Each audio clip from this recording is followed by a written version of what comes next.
Welcome to this daily guided meditation practice. This is the Attentive Mind. My name is Nathan, and I'll be guiding you through this meditation practice today. Find yourself a seated position.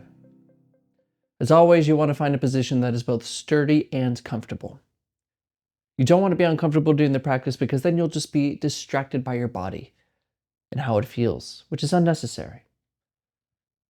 You also want to find something very sturdy or stable, because it gives us a sense of being here, of groundedness. We're telling our body with a stable position that we are here to stay and we're not moving to the next moment. We're not using this moment for the next. So sitting in a chair works very nicely.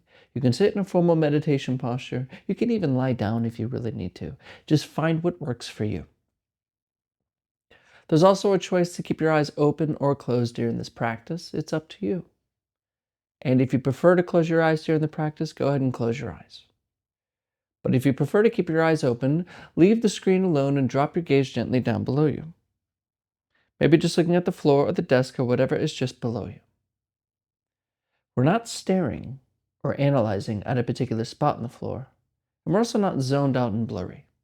We have a gentle gaze in between, looking softly yet clearly downwards. You're in a comfortable and sturdy seated position, and your eyes are either closed or open, gaze directed softly yet clearly downwards.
Let go of your day so far. You may have been busy. You might have just woken up and you haven't had a day. Whatever, and whenever you're doing this, just let the past go so far. And including your day, we let go of our to-do lists, putting aside the problems we need to solve, the hurdles we need to jump, just giving ourselves a moment to be here. And don't worry, you can pick all of this up later. You can pick up your problems and your worries and struggles in a bit. But for this moment, give yourself permission to really be here.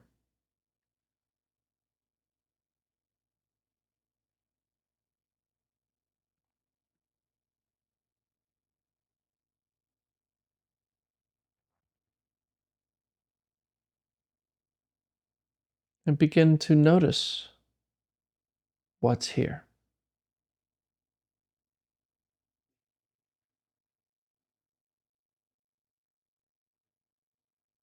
Your body sensations,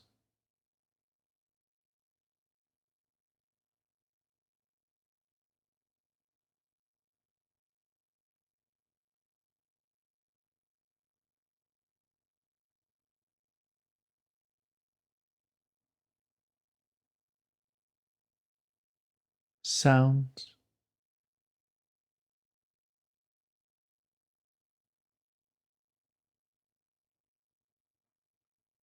emotions, and thoughts.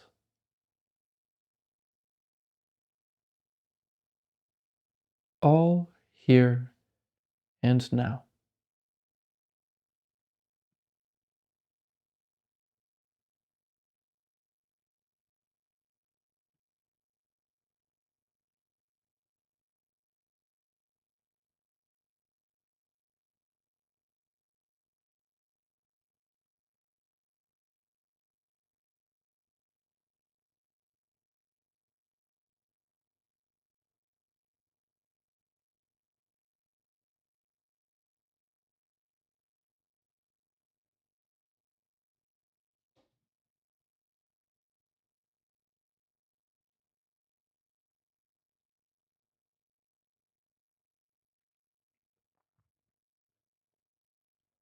And if you're normal, you'll notice that there's a difficulty here. There's this competition for attention, where on the one hand, you want to notice this moment, yet thoughts about your problems and the dinner you need to cook and the things you need to do at work and the people you need to see start stealing your attention.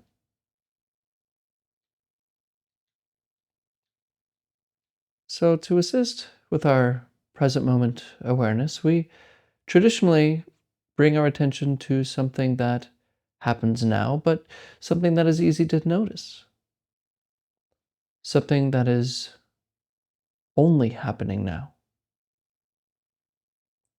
And that, of course, is the sensations of the breath, a gentle rhythm that is always happening,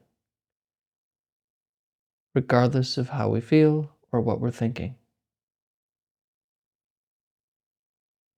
So find the breath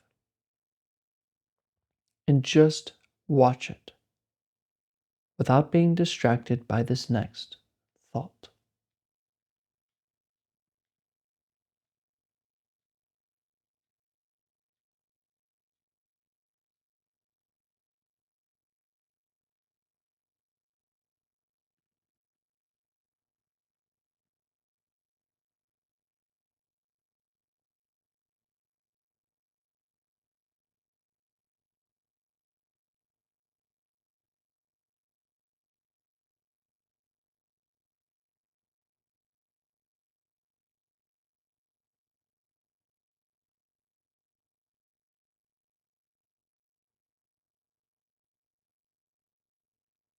And I'm probably catching you thinking. And notice how the breath is no longer noticed. But this is okay, this is normal. So the next time you notice that you are lost in thought, thinking without knowing that you're doing it, just return. Gently return to the breath, rising and falling.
Come back.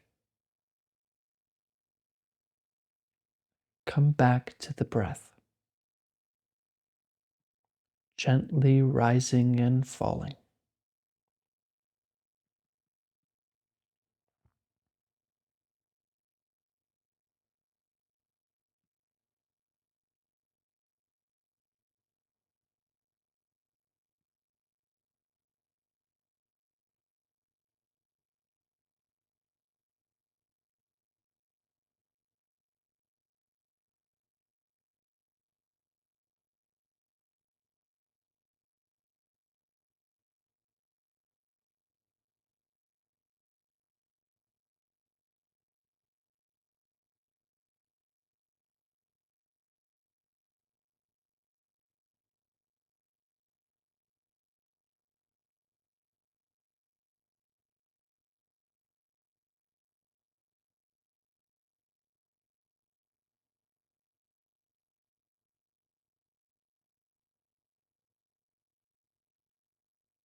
Wake up. Wake up from the labels and categories and words of the mind.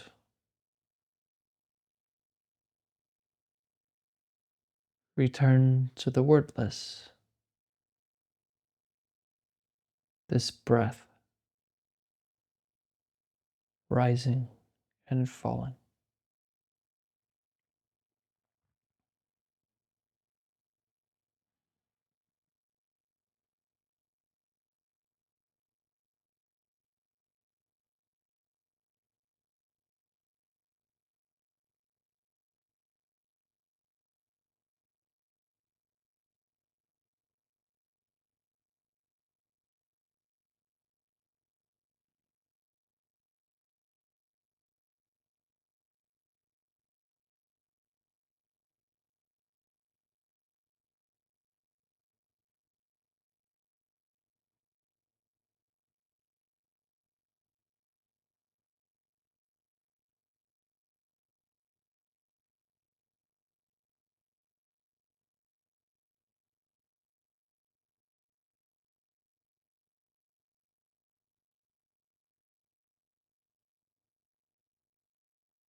All right.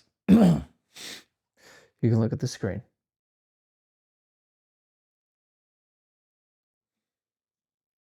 I apologize if you show up every day to these meditation practices and always hear me talk about Zen and Zen stories, but I have another Zen story. It's an older Zen story. It's about a teacher, a Zen master, going for a walk with his students, his fellow monks, but they're students of his. And they're all walking along in silence, trying to notice the moment. And they're all trying to figure out what this master is about. That he's got some secret that they want. And they're trying to achieve. Except for one monk who gets the point. So they're walking through this forest in the middle of the day. And suddenly the master picks up a stick. It's kind of a broken, twisted stick with some leaves on it. And turns to one of the monks and says, "What is this?" Maybe I should use an example. Takes the stick. "What is this?" And the monk hesitates. So he hits him. Turns to the next monk. "What is this?" "Oh," and the monk says, "Oh, it's nothing. It's shunyata. It's emptiness." "No." Hits him. Words. Then he turns to another monk. He says, "What is this?" And the monk says, "Hand it over here and I'll let me see." So the master tosses him the stick. He grabs it and he hits the master.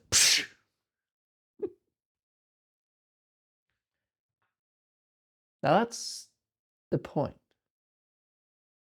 When we say, like my teacher would do this, and this is a very common Zen thing, they'd pulled up something and be like, "What is this? What is this?" See, we have a label for it. Here, we'll just call this a stick. This is a stick, right? This is a bowl. And then we got the floor and the ceiling. And we got the sky. But the sky never looked down at us and said, "Hello, everyone. I'm the sky." That's not how that came about. We made a sound and made said sky. Or whatever the original words were. And if you're a Christian, you believe, or if you do believe that Adam and Eve were named the world, named all the animals, they did that. There was words that came about. We've named the world and forgotten that we've done so. And so we live in a world that is merely labels. Stick, up, down, me, you, problems, no problems. I like this, I like that. Words, words, words, words, words. So we live in a world of words. But words aren't really the stuff. They're not the thing. It's like the map of Disney World. You get like a Disney World map and you look at it. That's not Disney World. It's a representation of it. It's a much different experience to go walk through Disney World. Or if you have a friend who's never tried, say, if you've poi. You ever have poi, Hawaiian poi? Quite literally impossible to describe what it is. You can have all these words around it. It's not sweet, but it's kind of cold and it's kind of runny and it's, but it's not going to give you the experience. Or orange. You can't describe in words what that's like. You can only eat it. And a lot of times the job of a poet is trying to say what can't be said.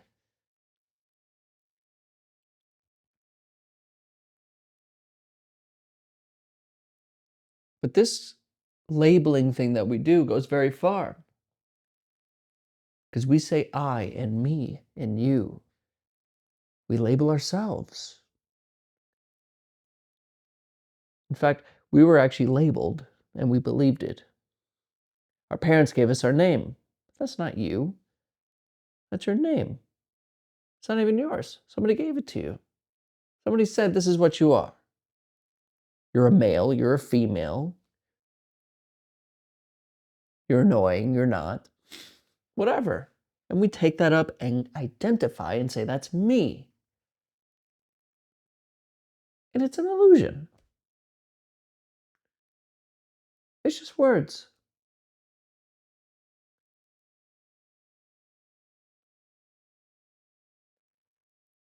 All right, I'll end with one more Zen story. Same thing. There's I won't trouble you with their names. There was some Zen master who he was about to die. And so he wanted to have a successor, but he wanted to make sure his successor knew the real deal, understood Zen, understood this moment before the labels. And he had all his students in a room and he put a bucket down in the middle of the floor, right there, just like in the middle. And then he asked, what is it? Whoever can tell me what this is will be the next abbot of the monastery. Some monks thought they were clever. They said, well, this could not be a bucket. It's not a bucket. Teacher said, no, not good enough. Another would say, oh, it's the pure being of Buddha. Not good enough. No. Then the monastery cook, not even a monk, who's been there longer than everyone because he's just been the cook for so long, walks up to the bucket and kicks it and then walks out. He got the job.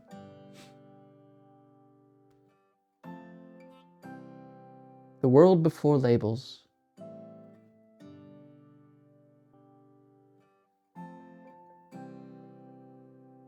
That's what it's about. So practice. Thank you for your time today. And as always, and without exception, I'll see you tomorrow.